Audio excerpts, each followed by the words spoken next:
역대하 27장 1절부터 28장 15절까지. 요담이 왕위에 오를 때 나이가 25세라 예루살렘에서 16년 동안 다스리니라. 그의 어머니의 이름은 여루사요 사독의 딸이더라. 요담이 그의 아버지 우시아의 모든 행위대로 여호와 보시기에 정직하게 행하였으나 여호와의 성전에는 들어가지 아니하였고 백성은 여전히 부패하였더라. 그가 여호와의 전 윗문을 건축하고 또 오벳 성벽을 많이 증축하고 유다산 중에 성읍들을 건축하며 숲을 가운데 견고한 진영들과 망대를 건축하고 암몬 자손의 왕과 더불어 싸워 그들을 이겼더니 그의 암몬 자손은 이 은 100달란트와 밀 만고루와 보리 만고루를 바쳤고 제2년과 제3년에도 암몬 자손이 그와 같이 바쳤더라. 요담이 그의 하나님 여호와 앞에서 바른 길을 걸었으므로 점점 강하여졌더라. 요담의 남은 사적과 그의 모든 전쟁과 행위는 이스라엘과 유다 열왕기에 기록되었느니라. 요담이 왕위에 오를 때 나이가 25세요 예루살렘에서 다스린 지 16년이라. 그가 그의 조상들과 함께 누움에 다윗성에 장사되고 그의 아들 아하스가 대신하여 왕이 되니라. 아하스가 왕위에 오를 때 나이가 20세라 예루살렘에서 16년 동안 다스렸으나 그의 조상 다윗과 같지 아니하여 여호와 보시기에 정직하게 행하지 아니하고 이스라엘 왕들의 길로 행하여 바알들의 우상을 부어 만들고 또 흰놈의 아들 골짜기에서 분향하고 여호와께서 이스라엘 조선 앞에서 쫓아내신 이방 사람들의 가증한 일을 본받아 그의 자녀들을 불사르고 또 산당과 작은 산 위에 푸른 나무 아래에서 제사를 드리며 분향하니라. 그러므로 그의 하나님 여호와께서 그를 아람 왕의 손에 넘기심에 그들이 쳐서 심히 많은 무리를 사로잡아 다메섹으로 갔으며 또 이스라엘 왕의 손에 넘기심에 그가 쳐서 크게 사륙하였으니 이는 그의 조상들의 하나님 여호와를 버렸음이라. 르말랴의 아들 베가가 유다에서 하루 동안 용사 12만 명을 죽였으며 에브라임 용사 시그리는 왕의 아들 마아세야와 국내 대신 아스리감과 총리 대신 엘가나를 죽였더라. 이스라엘 자손이 그들의 형제 중에서 그들의 아내와 자녀를 합하여 20만 명을 사로잡고 그들의 재물을 많이 노력하여 사마리아로 가져가니 그곳에 여호와의 선지자가 있는데 이름은 오뎃이라. 그가 사마리아로 돌아오는 군대를 영접하고 그들에게 이르되 너희 조상의 하나님 여호와께서 유다에게 진노하셨으므로 너희 손에 넘기셨거늘 너희의 노기가 충천하여 살육하고 이제 너희가 또 유다와 예루살렘 백성들을 압제하여 노예로 삼고자 생각하는도다. 그러나 너희는 너희의 하나님 여호와께 범죄함이 없느냐? 그런즉 너희는 내 말을 듣고 너희의 형제들 중에서 사로잡아온 포로를 놓아 돌아가게 하라. 여호와의 진노가 너희에게 임박하였느니라 한지라. 에브람 자손의 어두머리 몇 사람 곧 요하난의 아들 아사랴와 무실레못의 아들 베랴가와 살룸의 아들 여히스기야와 아들레의 아들 아마사가 일어나서 전장에서 돌아오는 자들을 막으며 그들에게 이르되 너희는 이 포로를 이리로 끌어들이지 못하리라. 너희가 행하는 일이 우리를 여호와께 허물이 있게 함이니 우리의 죄와 허물을 더하게 함이로다. 우리의 허물이 이미 커서 진노하심이 이스라엘에게 임박하였느니라 하매 이에 무기를 가진 사람들이 포로와 노력한 물건을 방백들과 온 회중 앞에 둔지라. 이 위에 이름이 기록된 자들이 일어나서 포로를 맞고 노력하여 온 것 중에서 옷을 가져다가 벗은 자들에게 입히며 신을 신기며 먹이고 마시게 하며 기름을 바르고 그 약한 자들은 모두 나귀에 태워 데리고 종려나무성 여리고에 이르러 그의 형제에게 돌려준 후에 사마리아로 돌아갔더라. 아멘.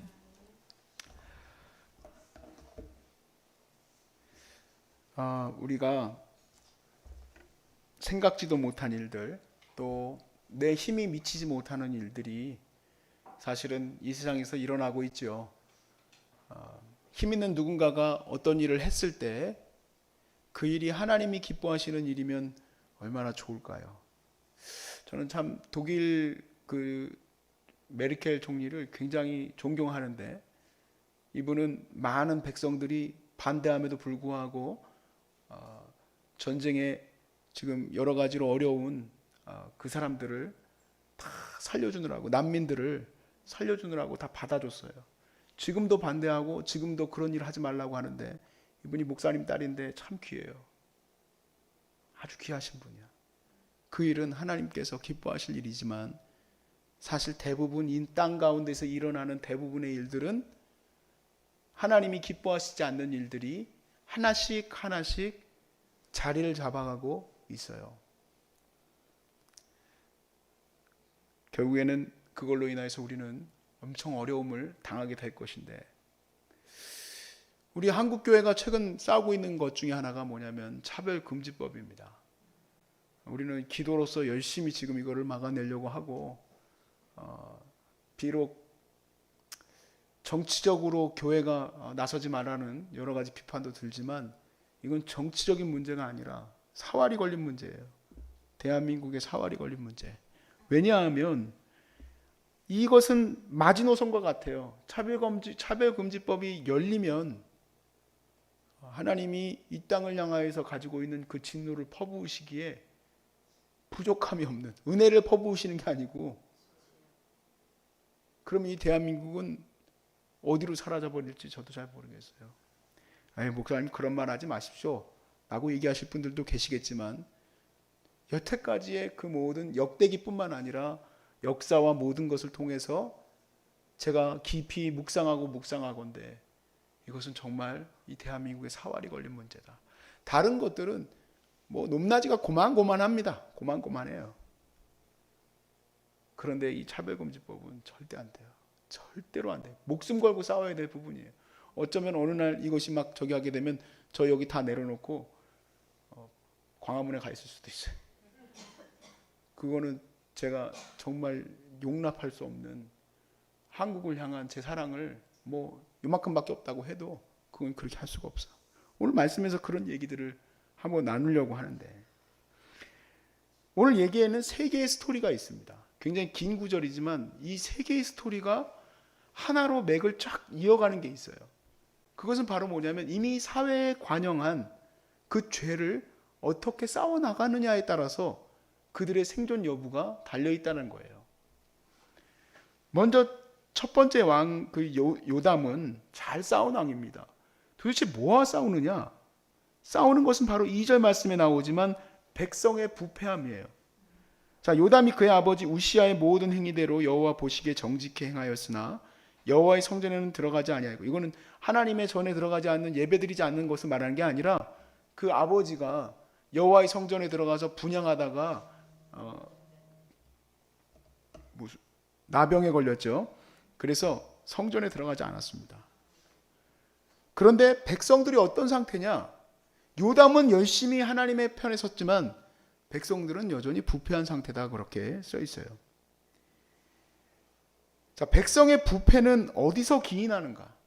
하나님 보실 때, 역대기 기자의 편에서 봤을 때의 그 소위 말해서 이 부패함은 무엇을 말하는가? 바로 우상 숭배죠. 누가 돈 받아 먹었다 이런 얘기를 하는 게 아니에요. 핵심은 항상 우상 숭배에 관련된 거예요. 그러면 이 우상 숭배는 어디서부터 기인했습니까?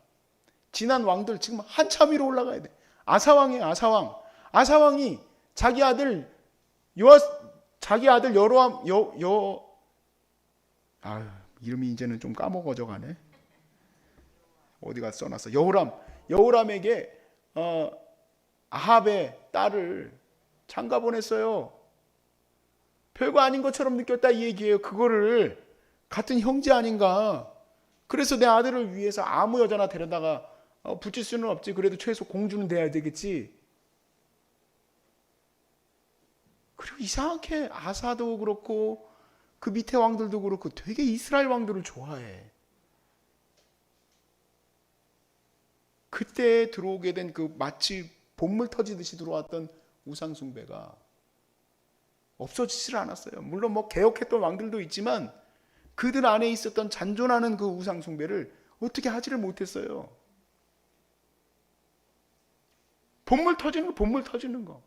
뭐 하나가 세팅되고 나면 그 다음부터는 그 백성들이 그 안에서 부패하고 하나님의 진노를 살 만한 그런 삶을 살 것이 당연한 거예요. 우리나라에 간통법 없어졌죠? 이거 본물 터지는 거. 아주 그냥 이 가평 지역에 커피숍 가면은 요즘엔 가보지도 못하지만 가끔 우리 아내하고 얘기하면 저 사람들은 아무리 봐도 부부 아닌 것 같아. 이 얘기하느라고 재밌어. 우리끼리는 별로 할 얘기가 없어. 뭐 황희 얘기 뭐 해봐야 뭐. 근데 거기 앉아가지고 저 부부 아닌 것 같지? 왜 이렇게 많아? 아닌 것 같은 사람들이? 부부는 잘 손잡고 안 다니잖아요. 특히 한국 사람들. 우리가 웃으면서 얘기하지만 가슴 아픈 얘기예요. 왜냐하면 이것이 그냥 가정 하나가 망가지네 안 망가지네의 문제가 아니고 하나님이 소돔과 고모라와 같이 보실까 두려운 거예요. 보실까 두려운 거. 자, 그런 백성들이 부패한 상태에 있었지만 왕이 열심히 하나님 앞에 싸웠습니다.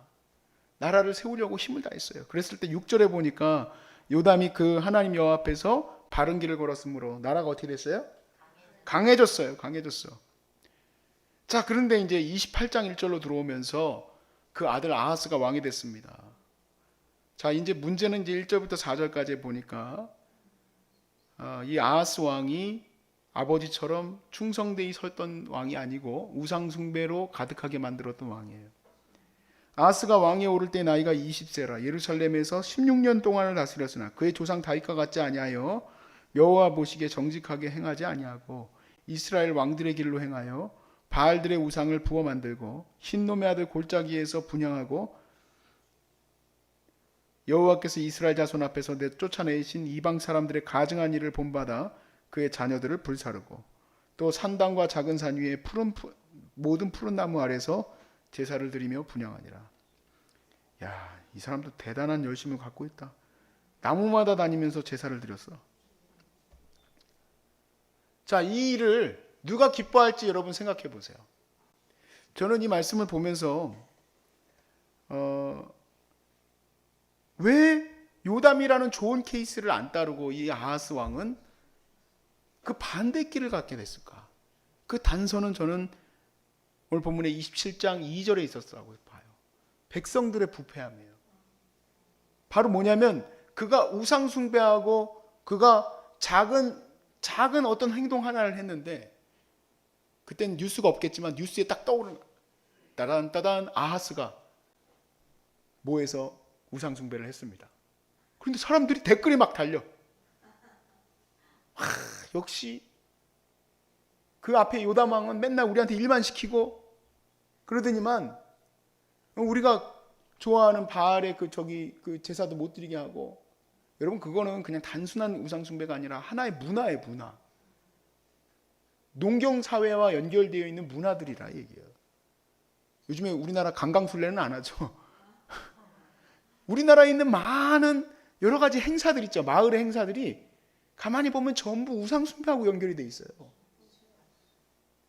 지금은 이제 현대화됐으니까 그런 게 없어져서 그렇지. 집신 밝기 뭐 그런 거 안 하잖아요. 어느 때가 되면 다 같이 나와가지고 고시래 하면서 소금 뿌리고 이런 거 안 하잖아요. 근데 갑자기 외국 귀신이 하나 들어와서 할로윈이라고. 그렇게 들어오는 거야. 그렇게 그 사람들 다 같이 그게 핫플레이스 어디예요? 흰놈의 골짜기. 이태원 같은 곳이야. 흰놈의 골짜기는 예루살렘과 그 앞에 있던 그 올리브산, 감람산과 그 중간에 있는데 거기다가 말곰의 우상을 섬기던 자들이 거기서 아들을 갖다 바치고 막 그런 일들을 했어요. 여러분, 예루살렘 성 앞에 왜 우상숭배의 그 제단들이 막 있습니까? 거기 예수님이 기도하던 그런 곳이 아니에요. 그때 당시 솔로몬이 이방 여인들을 데려다가 오니까 거기다가 그 우상 그걸 갖다 놓은 거예요. 거기가 바로 뭡니까? 거기가 바로 시즌만 되면 핫한 핫플레이스예요. 오늘로 말하면 이태원이요. 거기가. 이태원 자꾸 얘기하니까 또 나한테 누가 뭐라고 하는 거 아니야. 거기가 핫플레이스야. 근데 그거를 누가 열어줬어? 문화 대통령이 열어주신 거야. 아하스가 문화 대통령이요. 아하스가 글로벌 대통령이야. 좋아해요, 안 좋아해요? 좋아하죠. 우상 숭배에 이 백성들, 이 부패한 백성들이 얼마나 좋아하겠어. 그랬더니 나무마다 가면서 절을 하고 다녀.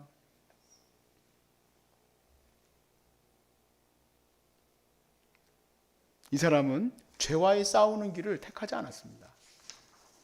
죄를 오픈하는 것을 원했지. 간통죄 누가 좋아해요? 간통죄 폐지. 저도 잘 모르겠어요. 누가 좋아할지는.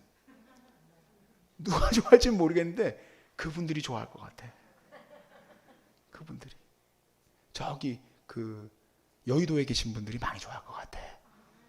가끔 우리 청년들 사역할 때 보니까 내가 깜짝 놀라는 애들이 출생의 비밀이 있는 애들이 가끔 있더라고. 그러면 국회의원, 모 국회의원 첩의 딸이야.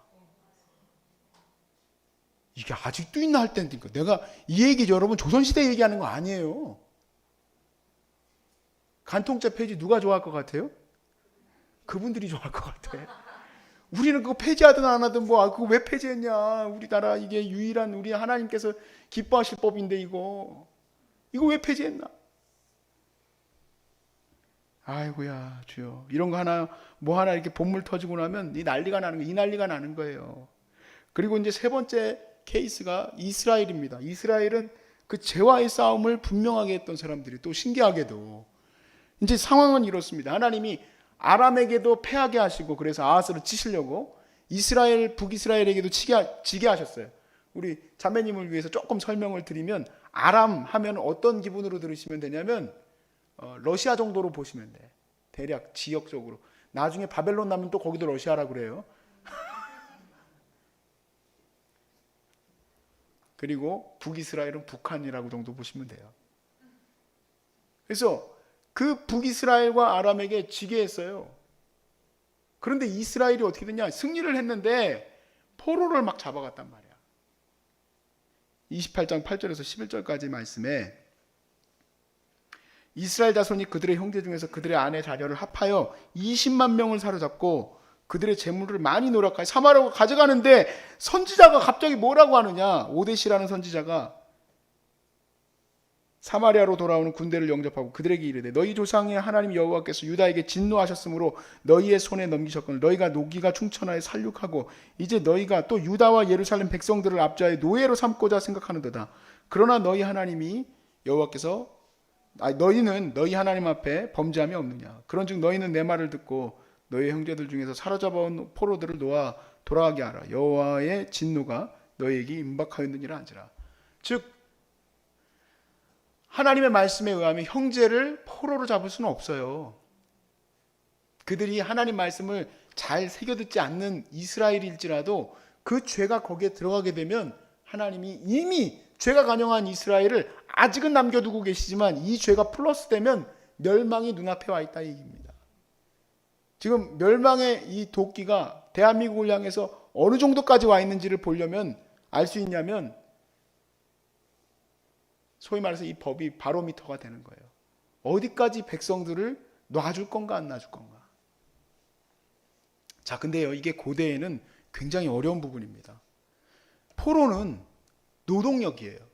내 일을 맡길 수 있어요. 내 마음대로 할 수 있어요. 돈을 주고 노동력 그런 게 아니라 그냥 내가 말 그대로 내 사유 재산이에요. 이거는 고대에 그냥 흔히 있는 일이에요. 내 성적 놀이개로도 쓸 수 있고 내 노동력으로도 쓸 수 있고 내 마음대로 쓸 수 있는 노동, 이건 내 돈이에요. 돈. 합법적인 거예요. 고대 전쟁에서는. 전리품들도 마찬가지입니다. 그런데 이 말을 듣고 이스라엘이 회개를 합니다. 회개했다는 말은 안 써 있지만 우두머리들이 사람들을 진정시켜요. 여러분 이거 진정시키기가 어렵습니다.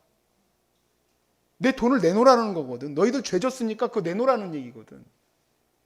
근데 그거 내놓는다니까요. 내놓는 정도가 아니라 오늘 말씀해 보니까 뭐라고 돼 있느냐.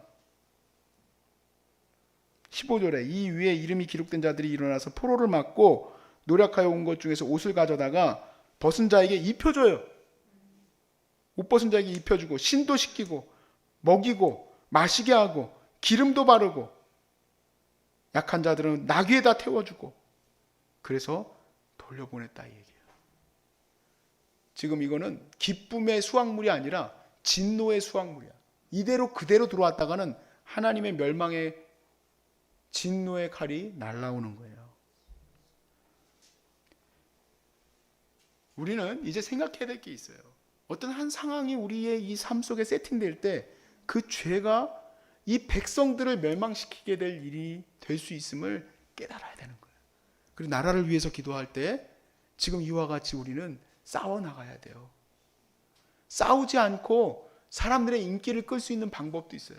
목사로서 인기 끌 수 있어요. 인기 끄는 목사 돼서 뭐 할 겁니까? 많은 성도들이 내 설교를 듣고 기뻐하고 즐거워하는 설교만 하겠다. 바보 같은 생각이에요. 하나님의 진노 앞에 1등 공신으로 자기가 서 있는 거예요. 비록 인기 없어도 사람들이 회개하고 하나님 앞에 돌아오게 하는 것이 제일 좋은 일이에요. 이 땅에서 부하게 살면 얼마나 더 부자로 살고 인기 끌면 얼마나 많은 사람한테 인기 끈다고 거기서 인기 몰이하고 앉아 있겠습니까?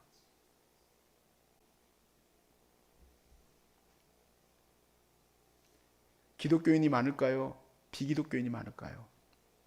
비기독교인이 많습니다. 기독교인임에도 불구하고 세상적인 생각을 갖고 있는 사람들도 많습니다. 그러니까 세상의 법은, 저는 정치적인 얘기 절대 아닙니다. 또 여기 뭐 누가 댓글 못 달게 해놨지만 댓글 달아도 이 목사 정치적인 발언하지 마라, 회개해라. 정치적인 발언 아닙니다. 어떤 정부가 들어서도 똑같아요. 사람들 마음을 살려고 할 수밖에 없어요. 그럴 때 우리는 어느 편에 서야 될지 정말 충성된 사람들이 필요해요. 그리스도인들이 필요해요. 그리스도인들이. 충성된 그리스도인들은 인기가 아니라 바로 하나님 말씀이 원하는 거에 자기 목숨을 드릴 수 있는 거예요. 내 밥그릇 날아가도 어쩔 수 없는 거지. 이게 하나님 말씀을 지키는 건데. 그런 사람 10명만 있다고 해보세요. 하나님이 이 땅을 살리지 않겠습니까? 그게 아브라함과 소돔과 고모라를 향한 딜에서 나왔던 얘기예요. 10명만 있어도 하나님이 소돔과 고모라를 살리시는 거예요. 10명만 있어도. 그런데 그런 사람들이 있을지 점점 저는 두려움이 다가오고, 이 나라는 좌우에 다이나마이트를 갖다가 꽂아놓은 나라하고 똑같잖아요. 우리 대한민국은 어느 날 냉장고 문 열었는데 거기 냉장고 안에 다이나마이트 있는 거하고 똑같아요. 그러니까 맨날 그 다이나마이트를 보니까 북한에서 미사일 날리고 그래도 라면 하나 사재기 안 하는 놀라운 나라예요. 미국에서 제일 놀란대. 미국 사람들이 막 북한에서 그 폭탄 쐈는데 자기네 나라 같으면 벌써 뭐 라면이고 휴지고 막 잔뜩 싸다가 북한이 우리 죽이는 거 아닌가 하는데 우리는 맨날 보니까 다이나마이트를. 그러니까 별로 생각도 없어. 코로나 막 터지고 500명, 600명, 700명 막 올라가도 우리는 겁도 안 나. 그걸 어떻게 알았냐면은 저는 두려웠거든요. 너무 무서웠어. 그런데 어느 날 뭐 이렇게 뭘 보다가 보니까 그 할로윈데이 때 강남 무슨 클럽 앞에 줄 서 있는 애들 보고 놀랬어. 줄이 끊이지를 않아. 전부 이상한 해괴망측한 거 그려놓고 전부 그렇게 줄을 서 있어. 나 어렸을 때는 막 그렇게 짧은 치마 입고 그러면 되게 야하다 막 그렇게 생각을 했는데 지금 보니까 꼴배기 싫어. 그런 거 보면 막 꼴배기 싫어 애들이. 그래서 우리 아버지가 맨날 꼴배기 싫다 그랬나 봐. 그렇구나. 저렇게 너무 벗게 그러면은 꼴배기 싫은 거야. 적절히 해야지 좀. 그런 것들이 있어. 20살짜리 애들이, 21살짜리 애들이. 그리고는 지금 이 난리가 나고 있는 거예요. 지금 600명 터지고 700명 터지고. 아이고 참 주여 어찌하면 좋을까 이 나라를. 뭐 하자고 왜 귀신 그런 거 하는 거를 그렇게 쫓아다니고 앉아 있을까. 여러분 기도 많이 합시다. 유치원에서도 할로윈 대회 한다고 난리요.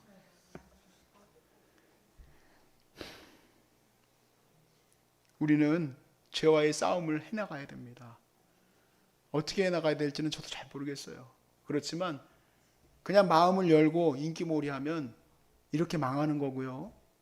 그나마 그래도 그 모든 상황 속에서 내가 철저하게 하나님 앞에 서려고 한다면 사업을 하는 사람이든 뭐 하는 사람이든 그 죄와 싸우는 거예요. 법과 상관없이. 그리하면 하나님이 이 나라를 지켜주실 줄로 믿습니다. 하나님이 들어가도 복받고 나가도 복받는 하나님의 은혜의 나라가 되게 해주실 거예요. 그게 바로 초인류 나라로 가는 유일한 길이에요. 그걸 깨닫고 우리 같이 이 나라를 위해서 기도하시는 저와 여러분 되시길 바랍니다.